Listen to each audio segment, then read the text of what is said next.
আজকে যারা মেসিকে ঘৃণা করে, যারা আসলে পছন্দ করে না লিওনেল মেসির জাদুকরী ছোঁয়া, যারা তুলনা করেন মেসি, রোনালদো, নেইমারের মধ্যে, যারা আজকে আর্জেন্টিনাকে ছোট করে দেখে, যারা ব্রাজিলের সমর্থক কিন্তু আর্জেন্টিনাকে কোনো একটা কারণে ডিসলাইক করে, সেই তারা যখন মেসি দৌড়চ্ছিলেন, তার পিছে পিছে যখন 4-5 জন 10 জন 12 জন ডিফেন্ডার দৌড়চ্ছিল, তখন তাদের কি মনে হচ্ছিল? পিছে পিছে দৌড়ায়, ধরতে পারে না, আগে পরে সামনে বিভিন্ন জায়গায় যায়, বল আটকাতে পারে না। এটাই হচ্ছে একজন ফুটবলারের সৌন্দর্য, লিওনেল মেসির সৌন্দর্য ও জায়গায়।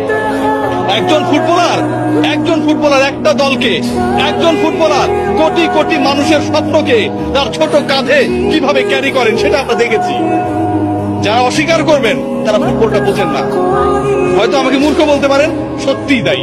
ব্রাজিলিয়ান কিংবা অন্য কোন দেশের সমর্থকরা যারা অপছন্দ করেন, যারা আসলে লিওনেল মেসির এই জাদুর ছোঁয়ায় মন্ত্রমুগ্ধতায় আটকাতে চান না, যারা লিওনেল মেসির এই অবদানকে, একজন ফুটবলার পুরো দলটাকে কিভাবে গড়ে তুললো, স্বপ্ন দেখালো, এগিয়ে নিল, শেষ পর্যন্ত জয়ের প্রান্তে, জয়ের সেই সুন্দর একটা জায়গায় পৌঁছে দিল, সেই জায়গাটাকে যারা আসলে বিশ্বাস করেন না, তারা আসলে ফুটবলের সৌন্দর্যই বোঝেন না।